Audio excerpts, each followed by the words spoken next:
দাড়িতে সুন্নাহ, টুপিতে সুন্নাহ, পোশাকেও সুন্নাহ আসি।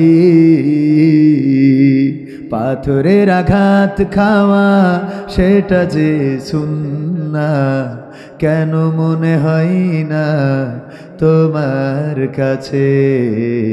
কেন মনে হয় না তোমার কাছে? নবীর প্রেমে তুমি দাওয়াতে তাবলীগ ধারণ করেছ বুকে, সেই তুমি আজ কেন জুলুমের প্রতিবাদে আওয়াজ তোলো না মুখে? নবীর প্রেমে তুমি দাওয়াতে তাবলীগ ধারণ করেছ বুকে, সেই তুমি আজ কেন জুলুমের প্রতিবাদে আওয়াজ তোলো না মুখে? মেসওয়াক করো তুমি রোজ প্রতিদিন, মেসওয়াক করো তুমি রোজ প্রতিদিন, সেখানেও সুন্নাহ আছে। পাথরের আঘাত খাওয়া, মাঝে মাঝে জেলে যাওয়া, সেটা যে সুন্নাহ, কেন মনে হয় না তোমার কাছে? কেন মনে হয় না তোমার কাছে? মিলাদুন নবীতে বড় সোচ্চার তুমি, নাকি দেখানো লোক? সেই তুমি জানলে না আমার রাসূল ছিলেন সফল রাষ্ট্রনায়ক। ঠিক না বেঠিক? আপনাদের কষ্ট হয়ে যাচ্ছে? আওয়াজ দেয়া যাবে ঠিক না বেঠিক? মিলাদুন নবীতে বড় সোচ্চার তুমি, নাকি দেখানো লোক?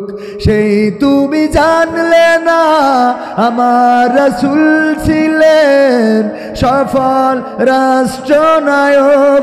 ওহুদের ময়দানে দাঁত ভাঙা ঘটনা, ওহুদের ময়দানে দাঁত ভাঙা ঘটনা তোমার কিতাবে কি আছে? পাথরের আঘাত খাওয়া, মাঝে মাঝে রিমান্ডে যাওয়া, সেটা যে সুন্নাহ, কেন মনে হয় না তোমার কাছে? কেন মনে হয় না তোমার কাছে? ঠিক বললাম না বেঠিক বললাম? এখানে স্টেজে যাদেরকে দেখছেন, আমার মাহবুবুর রহমান ভাই উপজেলা কর্ম পরিষদ সদস্য, জীবনে জেল খেটেছেন, মামলা আছে ছিল। আমার সাইফুল ভাই মামলা আছে, কারাগারে নির্যাতন সহ্য করেছেন। এমনি ভাবে ইসলামী আন্দোলনের নেতাকর্মী যারা আছে জেল খেটেছেন, জুলুম নির্যাতন সহ্য করতে হয়েছে। সর্বশেষ অনেকের ফাঁসিতে ঝুলে এই পৃথিবী থেকে বিদায় নিতে হয়েছে। বলেন ঠিক কিনা? আর একদল আছে যারা সুন্নাহ মানে, মেসওয়াক করে, দাড়ি রাখে, টুপি পরে, পাঞ্জাবি জুব্বা গায়ে দেয়, ছোট্ট ছোট্ট সুন্নাহ, ভাত খাওয়ার শেষে মিষ্টি খাওয়া সেটাও ছাড়ে না। কিন্তু আমার ফিলিস্তিনের ভাইয়েরা মরছে, একটা দিন রাজপথে তাদের কোনো ভূমিকা আছে না? নাই, তাদের জন্য দোয়াও করতে চায় না। ওগো আমার ভাইয়েরা, ইসরায়েল শুধু ফিলিস্তিনি দখল করছে না, আজকের খবর হলো সিরিয়াতেও তারা হামলা শুরু করেছে, সিরিয়াও দখলে নিতে চায়। মুসলমানেরা ঘুমায়, অলস অলস সময় পার করে মুসলমানেরা, এতটাই অলস হয়ে গেছে। ওই একটা শ্রেণী কক্ষে যেমন টিচার বলেছিল তোমাদের মধ্যে অলসকে হাত উঁচু করো, আমি পুরস্কার দেব, সবাই হাত উঁচু করেছে, একজন করে নাই। বলল কি ব্যাপার, তোমার কি পুরস্কারের দরকার নাই? যারা অলস সবাই তো হাত উঁচু করেছে পুরস্কারের জন্য, তুমি করো নাই কেন?